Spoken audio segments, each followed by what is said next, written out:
Chile se acerca a los 800.000 contagios desde el inicio de la pandemia y sobrepasa los 20.000 fallecidos por COVID-19. Para analizar estas cifras nos acompaña hasta ahora la doctora Lorena Tapia, pediatra, infectóloga y directora del Instituto de Ciencias Biomédicas de la Facultad de Medicina de la Universidad de Chile. Muy buenas tardes, gracias por acompañarnos. Hola, buenas tardes. Gracias por la invitación.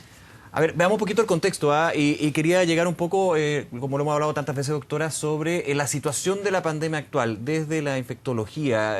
Claro, o sea, ya no hablamos tanto de curvas, de meseta, eso sabemos que hay que verlo siempre en retrospectiva, cuando vemos ya los datos más bien históricos del año pasado. Pero se nota una pandemia que de alguna manera baja ya de esta segunda ola, con la preocupación que sí se instaló desde las palabras del ministro París, y lo dijo el ex ministro de Salud, Jaime Mañalich, que el regreso de vacaciones podría significar rebrotes importantes. Bueno, tal como tú lo dices, la pandemia ha evolucionado con distintos brotes, rebrotes, repuntes, dependiendo cómo lo hayan visto los distintos países. Efectivamente, aquí en Chile tuvimos ese primer brote importante en los meses de mayo, junio, julio. Nos acompañó sobre todo por aumento de casos en región metropolitana, ¿cierto? Que fue lo que donde más se concentraron ese número de casos grande que tuvimos en esa época. Y luego nos estabilizamos, pero no dejamos de tener brotes o rebrotes o repuntes en regiones. Y eso es lo que ha estado ocurriendo, y con eso nos hemos mantenido estables, y de hecho se aumentó en un minuto el número de casos, y por lo tanto no podemos hablar de tener una pandemia ni controlada ni nada menos, sino que de todas maneras están mirando qué es lo que puede seguir pasando.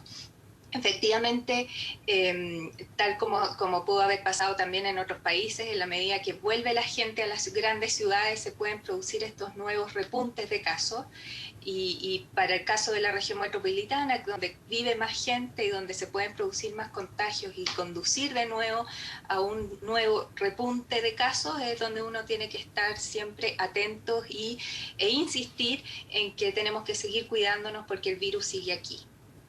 Doctora, ¿cómo convive este hecho, esta realidad que nos va a acompañar todo el año, si no es un poco más, digamos, con la situación de esta campaña de vacunación que ha sido muy exitosa, que vamos con números bastante sorprendentes, con la mirada de que aquí a julio haya eventualmente una inmunidad de rebaño, como se ha postulado, y lo más relevante, que de aquí a marzo y los próximos meses, de hecho, el número de hospitalizaciones por COVID-19 vaya descendiendo, que es el primer gran objetivo, y justamente también eso tendría un efecto directo en una baja en la letalidad. ¿Cómo conviven esos dos mundos? La preocupación por eventuales rebrotes cuando las personas ven que ahora se están pudiendo vacunar. Bueno, conviven así como tú lo mencionas, acordándose de las dos cosas. Por un lado, que existe un proceso de vacunación que tiene que continuar, esperamos ordenadamente, priorizando primero a quienes se hospitalizan más, a los que tienen más mortalidad, que son los adultos mayores que han sido vacunados y que van a seguir siendo vacunados, luego a quienes tienen factores de riesgo, como los grupos más importantes de vacunar en este minuto. Y por otro lado, acordarnos que en los pacientes vacunados no existe una certeza de que no van a seguir ¿Doctora? Contagiando, por lo tanto, ¿aló? Sí, perdón que le interrumpa. Vamos a volver con la conversación que teníamos con la doctora Lorena Tapia. Doctora, muchas gracias por la espera y por supuesto estos minutos que ha estado hoy en línea. ¿Qué tal? Bien, gracias. No se preocupen. Gracias, doctora. A ver, yo le hablaba un poco de convivir con esta situación de la pandemia que se mantiene, quizás con cifras más halagüeñas, pero dependiendo de qué región vemos, es un tema súper relevante, y la vacunación. ¿Cómo ve también ese contexto cuando tenemos buenas noticias, pero que evidentemente también pueden generar cierto relajo, se ha dicho? Sí, exactamente. Recordar que la vacunación es uno de los pilares en el posible control que podamos tener en esta pandemia, pero más que el control de la pandemia, en el control que podemos tener o llegar a tener del número de casos graves, no necesariamente disminuir o de que deje de existir la transmisión del virus. Por lo tanto, en paralelo con esta vacunación, que es una muy buena noticia, esperanzadora, porque va a ir disminuyendo probablemente el número de casos graves, y ese es el objetivo de la vacunación en este minuto, tenemos que seguir cuidándonos. Entonces, y evitar el relajo es el llamado, evitar el relajo, mantener las medidas de distanciamiento. Hemos aprendido a convivir usando más mascarillas, a un distanciamiento físico, ¿cierto? Ya nos cuesta saludarnos a besos, mucho abrazo, entonces tenemos que mantener con este cierto distanciamiento, con el uso de mascarillas, lavado de manos frecuente, ¿cierto? Y respetando las cuarentenas cuando existan un aumento de casos, si es que así lo deciden las autoridades, o bien las distintas fases del paso a paso. Porque no nos podemos relajar, porque todavía hay un número importante de pacientes que no están vacunados, va a existir un porcentaje de pacientes quizás que no se vacunen, entonces tenemos que evitar que continúen los casos y que continúe creciendo esta pandemia. Claro.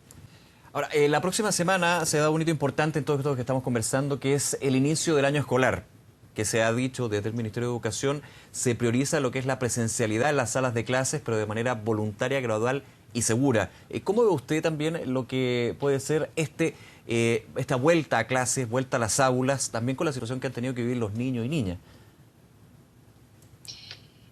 Bueno, a nivel de pediatría, a nivel de las sociedades de pediatría y de lo que uno ha ido leyendo y aprendiendo en el día a día con los casos en niños, nos hemos dado cuenta, uno, que los niños afortunadamente no son afectados gravemente por esta infección a un nivel así importante, no como adultos, ni adultos mayores, ni adultos con comorbilidades, es un grupo que queda más bien protegido. Y por otro lado, y a diferencia que con otras infecciones virales donde los niños sí pueden ser un factor importante en llevar el virus a la casa, al parecer en este caso los niños no serían un factor tan relevante. Quienes se infectan más son los adultos, y tendría que ver más bien por la interacción entre adultos que se produce en colegios, en reuniones de colegios, más que los niños se enfermen y lleven el virus a la casa. Y por otro lado está la necesidad para muchos niños de volver a las clases, de volver a tener interacción con sus compañeros, tener clases presenciales, ir al colegio, que en muchos casos es un ambiente protegido para ellos. Entonces, en ese sentido, y además conociendo las experiencias que se tuvo de algunos colegios y de algunas instituciones que pudieron hacer algún tipo de clases mixtas, online y presenciales, disminuyendo el aforo, aumentando el espacio físico entre los alumnos, si es que fuera posible. En ese sentido, uno es partidario de que sí partan, ¿cierto? Que empiecen las clases con todos los resguardos que eso significa, con la educación que tenemos que darle a nuestros hijos, de que se cuiden en ese mismo sentido, con el distanciamiento, el lavado de manos frecuentes, la sanitización después de los lugares, etcétera. En el momento que nos quedan, doctora, quería llevarla también a algo que estaba leyendo hace un ratito y que tiene que ver con la búsqueda de ampliar el universo de vacunados y vacunadas. Me refiero a que sabemos, por lo menos con las vacunas que están actualmente en nuestro país, ya autorizadas por el ISP, que hay restricciones. Por ejemplo, 16 años para arriba.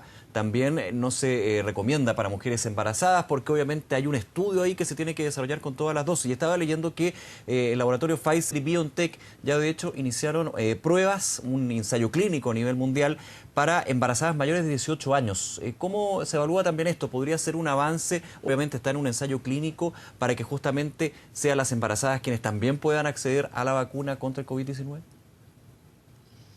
Sí, evidentemente los estudios clínicos siempre se parte con población más bien sana, luego se avanza a las poblaciones más de objetivo, que en este caso eran los mayores y pacientes con comorbilidades, y de ahí es donde se han tenido el mayor número de resultados, pero efectivamente hay grupos que también tienen que ser incluidos, como embarazadas y niños también, menores de 16, 18 años, según sea la vacuna.